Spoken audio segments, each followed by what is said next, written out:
नमस्कार दोस्तों। बिहार सरकार जिस तरह से 3270 आयुष चिकित्सकों के साथ दुर्व्यवहार कर रही है, उससे ऐसा ही लग रहा है कि यह कोई साजिश है या फिर हमें सरकार कुछ नहीं समझती है। 3270 आयुष चिकित्सकों को 3.5 साल से ऊपर हो चुके हैं। 2020 में निकली हुई एडवर्टीजमेंट को आप देख लें तो वहाँ पर जो डिग्रियां वर्णित हैं वो BA MS BUMS BHMS, इन 3 डिग्रियों के अलावे किसी भी डिग्री की चर्चा नहीं है। और एक कहावत है अंग्रेजी में, the rule does not change when the game has begun.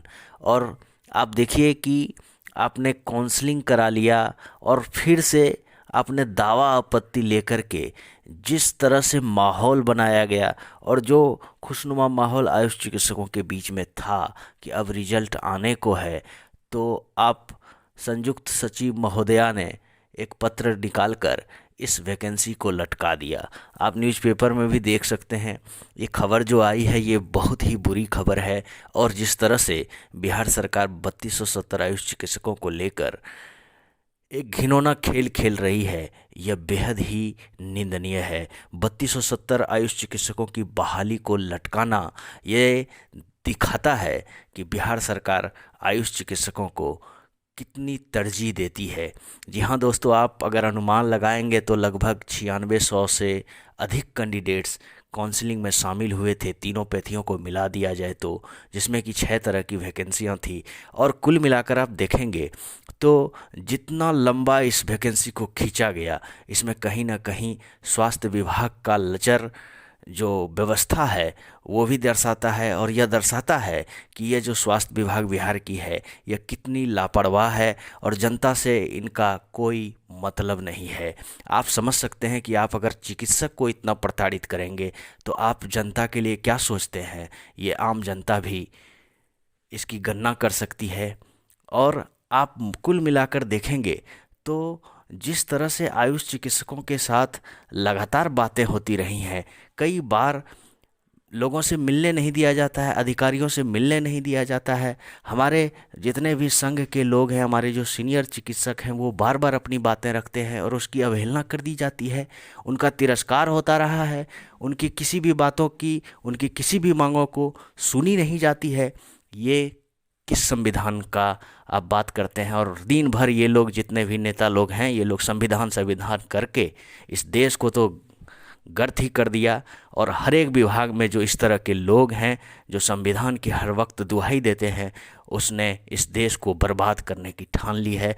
अब हमें भी सजग होना होगा और अपनी मांग को लेना होगा, छीनना होगा। जिस तरह की स्थिति दिखती है, अब बताइए, ये मजाक नहीं है तो क्या है? आप कहीं भी एडवर्टीजमेंट में जिस चीज़ की चर्चा नहीं है, आप उसे बीच में घुसेड़ देते हैं। और आप समझिए कि दावा आपत्ति लेने के बाद आप गैर चिकित्सकों से आपने दिव्यांगजनों का परीक्षण करा दिया, फिर आपको संतुष्टि नहीं हुआ, आपने IGMS भेज दिया। वहाँ आपके चिकित्सक जो हैं, जिनको 3 दिन का समय दिया गया था, वो महीनों का समय ले रहे हैं। लगातार जब वहाँ बात होती है तो कहा जाता है कि अभी फलना का रिपोर्ट नहीं गया है, BTSC को अभी भेजा ही नहीं गया है रिपोर्ट। ये लापरवाही नहीं तो और क्या है? तो बातें बहुत सारी हैं और जब मंशा गलत हो तो यही सब हमें देखने को मिलता है। एक चिकित्सक जब किसी भी विधा में पढ़ाई करता है तो वो सेवा के लिए करता है, और सेवा तभी होता है जब सरकार उन्हें मौका देती है, क्योंकि हमें आम जनों तक सरकार ही पहुंचा सकती है। एक चिकित्सक होने के नाते हम सभी यही चाहते थे कि हम सरकारी महकमा में काम करें। जिनका भी सिलेक्शन होता, भाई आपको इससे क्या मतलब है कि वो 63 साल का है कि 65 साल का है? मैं तो ये समझ रहा हूँ कि यह बिहार सरकार एक तरह से बदला ले रही है जब से LPA में वो हार गई है। तो 23 साल की उम्र सीमा में छूट दी गई, ये आप ही का कानून है। आप ही के कानून के तहत लोगों ने हाईकोर्ट का दरवाज़ा खटखटाया और उन्हें जीत मिली।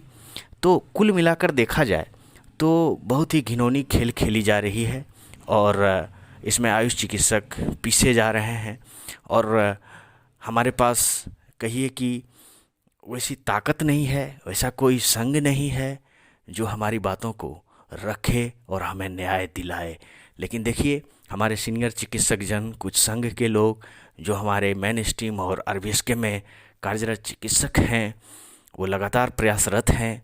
उन्हें धन्यवाद हम देते हैं कि आयुष चिकित्सकों के बारे में वो दिन रात चिंतित हैं और 3270 को लेकर वो बहुत ज़्यादा उत्सुकता के साथ काम कर रहे हैं और इस रिजल्ट को फाइनलाइज करने के लिए वो बहुत बरसों से मेहनत भी कर रहे हैं।